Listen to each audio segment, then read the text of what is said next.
Naka Mtwapa? I thought it was raining. Yeah, it has been raining. Stopped raining. Yeah, it has stopped raining at least. But it was terrible. Yeah, that's funny. My car was almost being trapped by the rains. Yes. Several people have died also.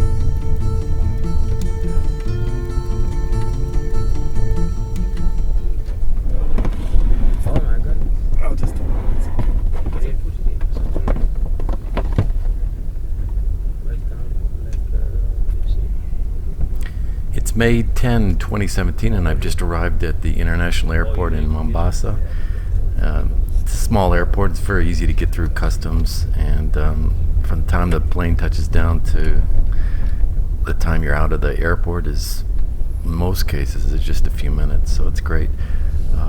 I took Ethiopian Airlines, and actually Ethiopian Airlines is a great way to travel around Africa because I originated in Toronto, Canada, and Ethiopian Airlines travels from there directly to Addis Ababa, which is their home airport, and then from there you can go to almost any major city in Africa from Addis Ababa. So I definitely look into that if you're in North America. I'm not really too sure about Europe. Europe's probably quite a bit different. The other airlines is Turkish Airlines, and you can go from, in my case, Toronto to Istanbul, and then from Istanbul you fly directly to Mombasa. You can also go to Nairobi, and but I'm not too sure about other countries in Africa. I believe Ethiopian Airlines is probably better as far as Africa is concerned.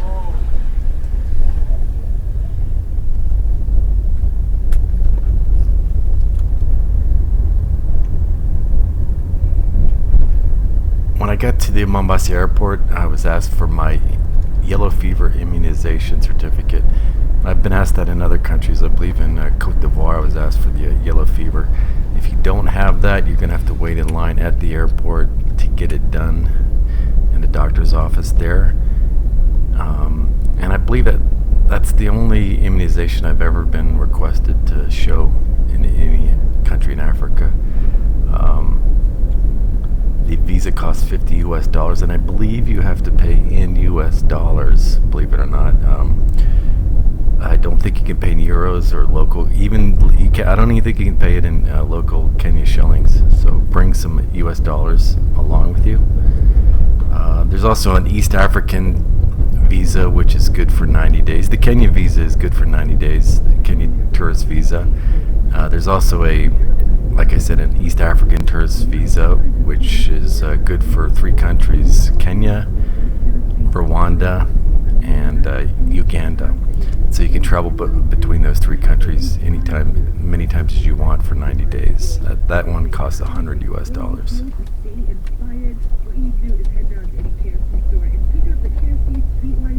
As soon as you get out of the airport, if you don't have a ride arranged already, you're going to see a lot of taxi drivers trying to get your attention, and a lot of times you go up to one and they'll bring out a book and say, for example, you'll say, I'm going to Mtwapa or Nyali, which are sections of Mombasa, and they'll look up in the book and give you some inflated price. Just ignore that. Try and bargain them down as much as possible. For example, I think I was quoted 2,500 Kenya shillings to go to Mtwapa, which is quite a distance. It's about a 45-minute ride at least. I bargained down to under 2,000. As a point of reference, to get back to the airport, I used Uber, and it only cost 1,400 Kenyan shillings to get from Mtwapa to the airport. I paid more than that at the airport. I'm not sure if Uber works at the airport. I know in Toronto, for example, I don't think you can get an Uber at the airport. You have to actually walk down to down the road a piece before Uber will even work. But I believe in the Mombasa airport it will work. The guy who drove me back to the airport at the end of my stay said that he could get another ride at the airport, so that's why I say that. Transportation in Mombasa is great because most of the places you want to go are on this one main road, this main highway, And if you want to go to the beach, you want to go to the city mall. There's another big mall called Niali Center. There's a nice park called Holler Park, and they're all on the main road. And so you can just catch a matatu. A matatu is kind of like a mini bus, like with just like a mini bus where they put in about 15 or so people, and it only costs 30 to 40 shillings to go most places. For example, for me to go to the beach from Mtwapa only costs 30 or 40 shillings most of the time. And you can even get around the coast very easily. For example, if you want to go to Diani Beach, which is a nicer beach not too far from Mombasa, what you can do is take the matatu for 50 or 100 shillings from where you are, which is 50 or 100 shillings is 50 cents or $1. You can take that to ferry, and at the ferry you can take the ferry for free if you're walking. Then when you get across to the other side, you can take another matatu, or you can call a Uber, and it'll take you to Diani Beach. So it's very fast, and it doesn't cost much money, and so it's a short enough trip to just go there for a day if you want.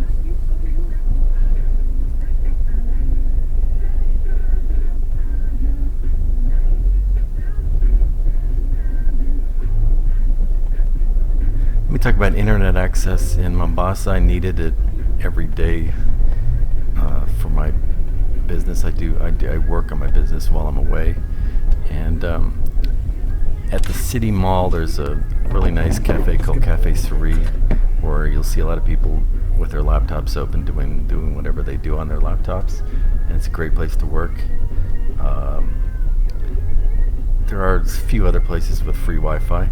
What I did is I bought an orange in the mall. In the city mall, you can go to the orange store, and there you can buy a little orange USB modem, which basically makes you a walking Wi-Fi hotspot. I just put it in my backpack. So you can buy one of those, and then you can buy data plans. I bought a 30 gigabyte data plan for 3,000 Kenya shillings, which is about it's about $29 US, and it's good for a month. So that just served me well. And using that, you'll have internet everywhere you go.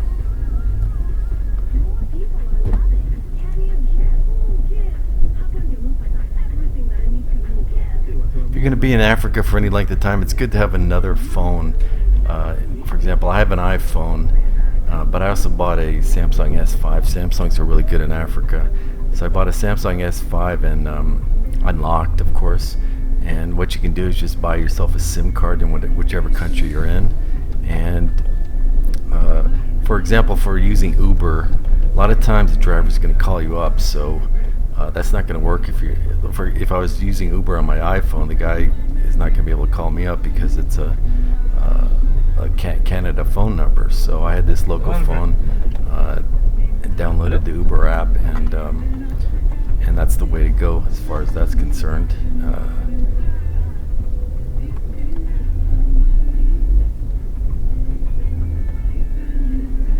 We talk about accommodation in Mombasa. There's many options. Airbnb, go to www.airbnb.com. They have many listings from Mombasa, and you can get some really good prices there. I don't think you want to stay in Mombasa town unless there's some compelling reason to do that. Check out Niali, which is kind of like the nice part of town around where the malls are. The upper, it's where the more well-off people stay.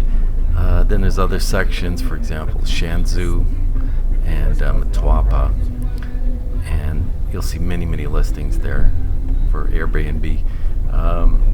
I stayed in Mtwapa, and in Mtwapa there's many apartment buildings and hotels, and what you can basically do is just walk around. Most of the hotels and apartments are in a limited area, so you just walk around and ask what's the price for whatever length of time you're staying. That'd be a little bit more difficult than Niali, as things are kind of spread out. Niali's more like a western suburb type place. I didn't really want to stay in a place like that, so but that's up to you. Things to do in Mombasa. Well, let's see. First of all, of course, there's the beach. Banbury Beach is my favorite. Banbury Beach is there's different sections of it. For example, Big Tree is a place where you can go and sit on an outdoor patio, and that's probably one of the best locations on Banbury Beach. Then up the road a little bit, you got Pirates Beach, which is a public beach, and which is also usually very, very crowded. You know, hundreds of people in the water or on that beach. If you want to walk down towards Shanzu, you'll see a more isolated type beach where there's not many people there. I'm going to do a video on Big Tree later on, and you'll be able to see what that's like. Other beaches in the area, you've got Nyali Beach, and I was a little bit disappointed by that one because the beach itself is pretty nice, but it's there's not much on the beach itself. For example, in Banbury Beach, you've got some restaurants situated on the beach. You've got bars, outdoor patios, and things like that. And Nyali Beach is just kind of dead. There wasn't much there. Third place I've been to is called Copacabana Beach, and that's in Mtwapa.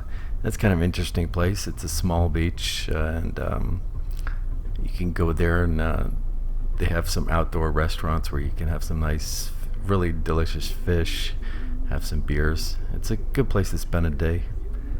So other places, there's Holler Park, which is kind of like an outdoor zoo, and they've got giraffes, monkeys, alligators. It's a pretty nice place. I'd definitely check that one out. You've got the malls in Nyali. You've got City Mall, and it's kind of like a Western type mall. They've got a really nice cafe there called Cafe Suri. And not too far from there, within walking distance, is the Nyali Center. They've got a couple of, if you want to go out at night, first of all, City Mall's got a couple of places. One on the rooftop called Sheba Lounge. On the street level, there's The Lounge, which are both quite popular. And then at the Nyali Center, not far from there, there's a club, Hypnotic, I believe it's called. There's a couple more bars. One's called the Nuba Lounge, and the other one is, I'm sorry, I can't remember the name, but it's on the second floor. And that mall's not so big, so you'll definitely see that.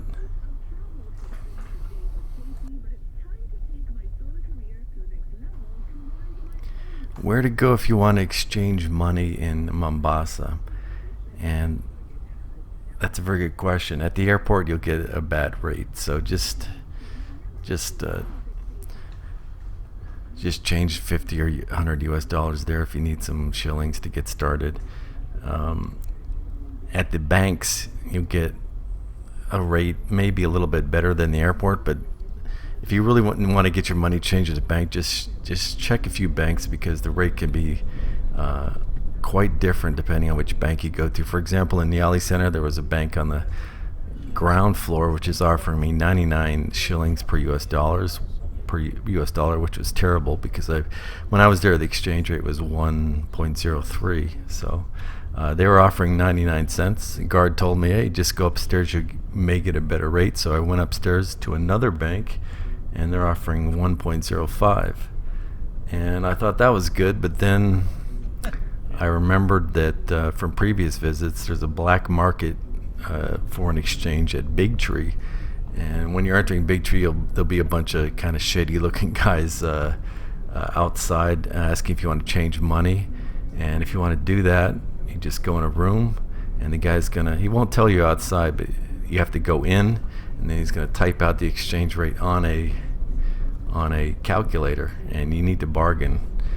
So for example, I got 1.02, so Bank 1 was offering 99 cents, Bank 2 was offering 1.05, black market was 1.02, and but sometimes you have to bargain. Sometimes the guy will just put in 1.00, and you have to bargain them up, so be ready to do that.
So, what nationalities besides Kenyans will you see in Mombasa? You'll see a lot of people from Nairobi and other parts of Kenya who come to the Mombasa for a weekend. They're usually at the beach. There's a lot of Germans in Mombasa. Very many Germans. Usually older, retired Germans. Not too many Americans and Canadians. I did meet one American, one Canadian. What else? You get some people from the UK. And where do they hang out? City Mall. You go to City Mall, you'll see a lot of expats. In Mtwapa, there's a German coffee shop. Nyali Center, the usual places.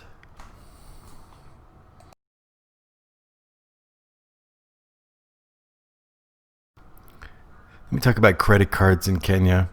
As in other African countries, Visa rules MasterCard. You rarely see MasterCard used. In most of the ATMs, if you need to get money from your home country, you need a Visa. They all support the Visa banking network. Yes, there's a couple machines. Actually, a good place to go withdraw money is the City Mall. They've got on the outside area. They got a line of about a row of about 6 ATMs, so you can choose which one you want to use, and that's definitely the best area for ATMs. The Nyali Center, right across, just about 5 minutes walk, has a lot of banks. There must be 6 or 7 banks in a mall that's not too large, and so you can check that out as well. You try not to use a credit card. I think there's a lot of surcharges and things like that. But as far as ATM goes, you need a Visa card. It's really that simple.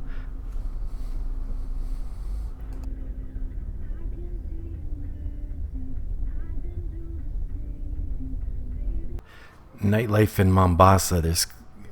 There's quite a few places to go at night. A lot of these places stay open all night. You'll hear music going till 5 in the morning, depending on where you stay.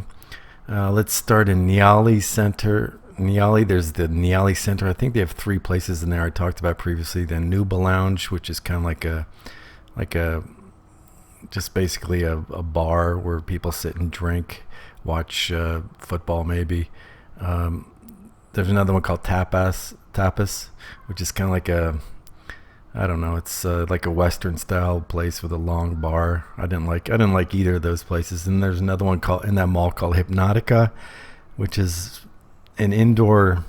It's a little too small. I thought it was gonna be a big disco, but it's just kind of like pretty much a small place with round tables. Again, I didn't like it at all. It's better in the City Mall. At City Mall at the top, they have the Sheba Lounge, and if the weather's good, that's a really nice place to go. On the ground floor is another place that was very popular when I was there. It's called The Lounge, and you'll see it when you're walking in the mall. It's like basically an outdoor lounge with a small indoor area. It's right next to the Cafe Suri, actually. So in town. Okay, first of all, near Big Tree, I was talking about Big Tree. Big Tree is a place where a lot of people go and drink. On Sunday night, they have a show, which is kind of like it's all in Swahili. A couple guys get up and they have dance competitions and things like that, and it's kind of fun. I went there once. It was a fun couple hours. Then after the show's over, they have dancing. Let's see. Been near Big Tree. There's another place called Cheers, which is I walked through there. It was just a kind of depressing place full of prostitutes and old guys getting drunk all day. And in town on the waterfront, there's a place called Florida, which is where all the sailors go. I was there once, and you can tell these guys hadn't been off a ship for a long time because they were just drinking to the point of collapsing. Really, it was pretty funny. I think they have a show there on the weekend.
Around about the time I was in Mombasa, they introduced a new train service from Nairobi to Mombasa and vice versa. And sounds like a great way to get to Nairobi. You have other options, or you take the plane. One great thing about Kenya is getting around within Kenya is it's pretty easy because there's like 3 or 4 discount airlines that make it very simple to go to other cities. For example, Kisumu, Nakuru, other cities, and of course Nairobi and Mombasa. You can also go to Zanzibar, which is in Tanzania. It's not too far. It's a nice place to go for the beach. The airlines I'm talking about, the names are, there's one called Fly 540. There's Kenya Airways. There's another one called Air Kenya. And what you can do is you can just book a ticket online. I remember I was going from Mombasa to Nairobi once a few years back, and I was able to book a flight from Mombasa to Kenya for, it was only $55 US, and I was able to pay using PayPal. So that was great. $55 was for obviously it depends on when you want to go. I think I was going on a Saturday afternoon, so the price was much cheaper than it would have been on other days. For, I think maybe Friday would be much more expensive. So that's another option. They have a lot of they have buses going everywhere, of course, but I really don't want to spend a lot of time on a bus. For example, to go from Mombasa to Kisumu, which is another, I've heard, is a very nice city and worth a visit. I believe it's like 22 hours on a bus, and there's just no way I can handle that. It's just way too long, and plus you just waste a day basically. So who wants to waste a day of their trip on a bus?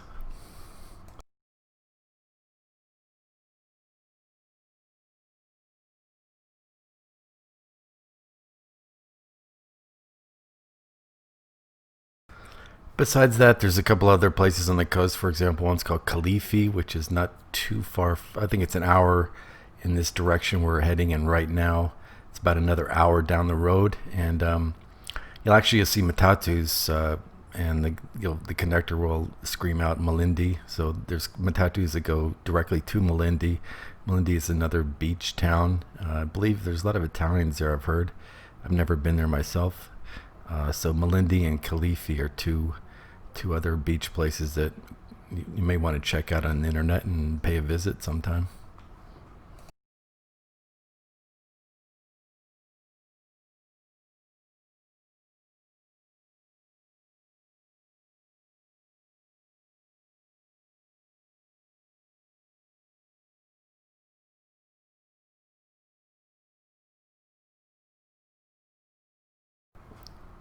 I haven't really talked that much about the actual town of Mombasa, and I haven't spent a lot of time there.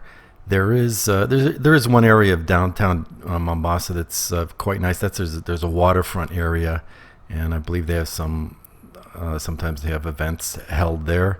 Mombasa is a very quite busy shipping port, and when you're at the beach, you'll often see big ships either heading out to sea or heading to Mombasa. And the waterfront area is it's a nice area. They've got some nice restaurants there, a couple clubs, and so you may want to check it out one day.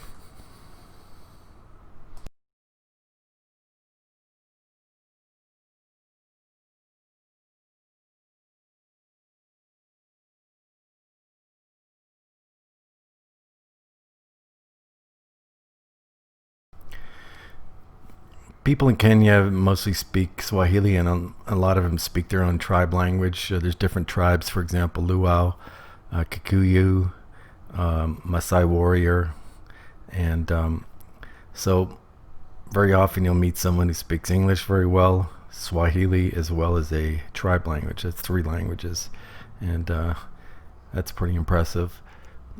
Uh, Swahili is not a hard language to learn. It's not like languages like Japanese, Russian, Amharic in Ethiopia, and you can pick up a few words. Actually, I went into a school once and inquired about a course, but But you can, if you go online, you can get a course, for example, at Udemy, or just search the internet and you can learn a few words. This makes your stay more interesting if you can learn a few words of Swahili while you're there.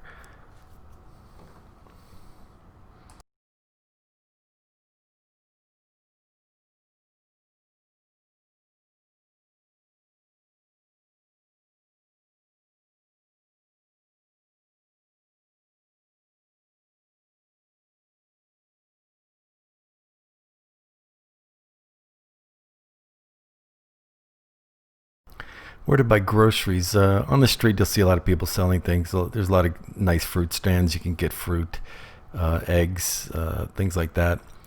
If you want to go to a bigger supermarket in Mtwapa, they've got a couple. One's called Little Tuskies, and it's always very, very busy. And there's another one down the road quite a bit called Big Tuskies, which is a huge place in a nice mall.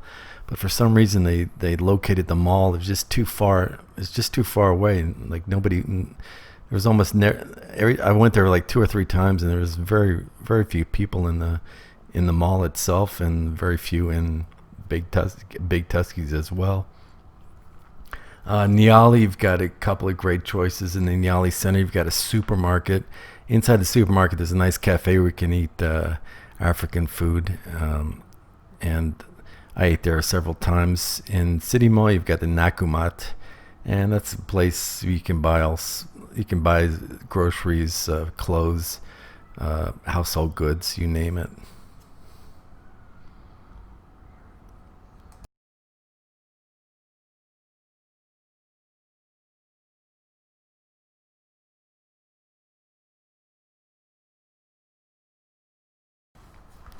Soon we'll be passing Holler Park on the left here, and that's kind of like the zoo in Mombasa. They have a reptile section. They have crocodiles, monkeys. You can feed the giraffes, and it's a nice place to go.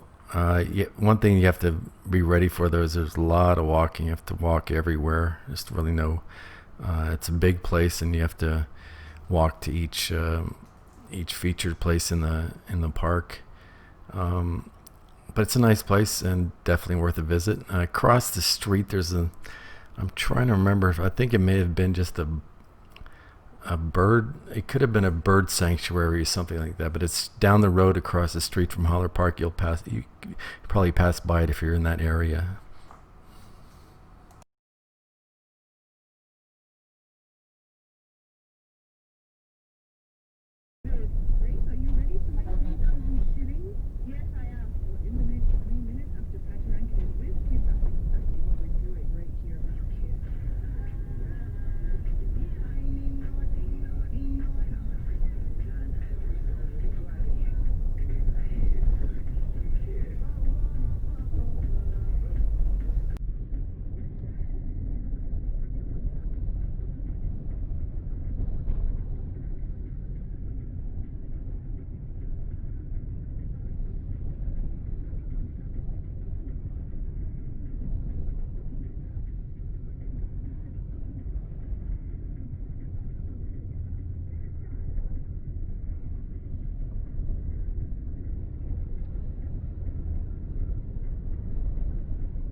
There are many places to stay in Mombasa. It's very easy to find a place to stay compared to other cities I've been to. It's apartments, hotels all over the place, and many of them are very reasonably priced. I would probably recommend against booking something over the internet beyond your first few days. If you just want to book a hotel, for example, for the first 3 or 4 days, that's okay. Obviously, it depends on your situation, but if you're going to stay there a few weeks, you may want to book a hotel for 3 days, and then when you're there, you go find a place for the rest of your stay. There's areas, for example, Shanzu, which we will approach later in this video, Mtwapa, Niali, in town if you need to be in town. Airbnb's got a lot of listings here at a very good price, so you have many options here for a good price. Don't book something on the internet that's too expensive. For example, I remember one of the first I've been to Mombasa I think 5 or 6 times, and a few years back I booked a place called the Kahama Hotel, which is not a bad hotel. It's not too far from the beach, and it's got a pretty nice pool, but I've paid way too much compared to what I should have paid. I think it was like 70 or 80 US dollars a night, which is just ridiculous. It should have been half that price.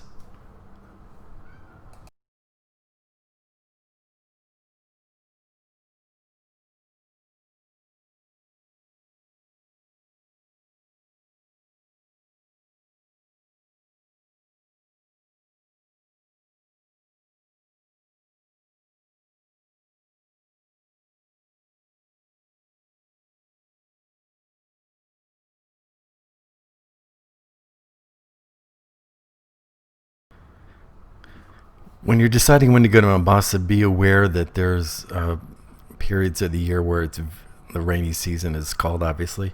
I believe it's in May and June, and so you'll be able to get a cheap flight in May and June, probably cheap accommodations, but the problem is it's going to rain like pretty much every day, sometimes all day.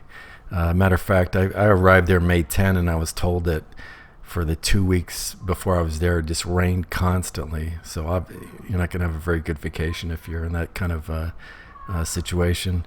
And there's a lot of flooding. Actually, I saw some videos on Facebook of people actually being stuck in their car and swept away by the current in a swollen river or whatnot.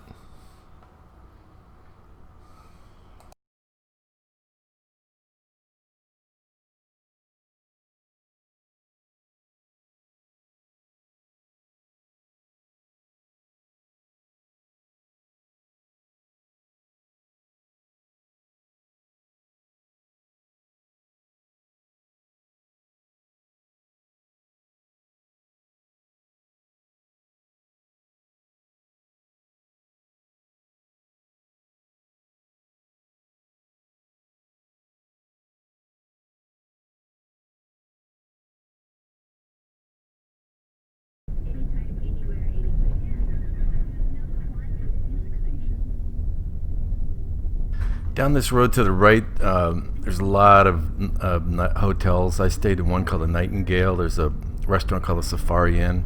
So down there's quite a few places you can stay. I didn't really like it so much. It's kind of isolated. You have to take a moto all the way up the road just to get back to the main road here, which can be a pain after a few days.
Right in front of me here, we have what's called a tuk-tuk, and a lot of times I go to the beach and take a matatu from Mtwapa to the beach, and it was always very easy to get a matatu.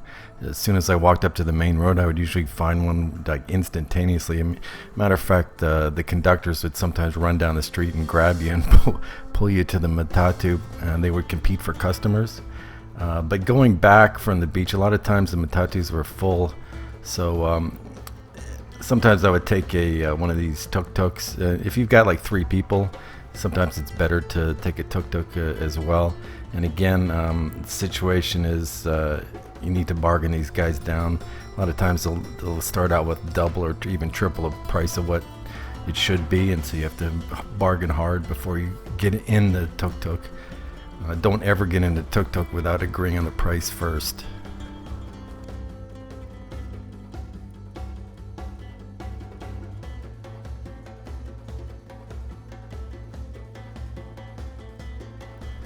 This bridge here leads to Mtwapa, and on the left here you've got a nice restaurant called the Moorings, which is a really nice place to go if you're in this area. On the right you've got the Copacabana beach down the water there, and that's also a nice place to spend a day. I talked about it earlier in this video.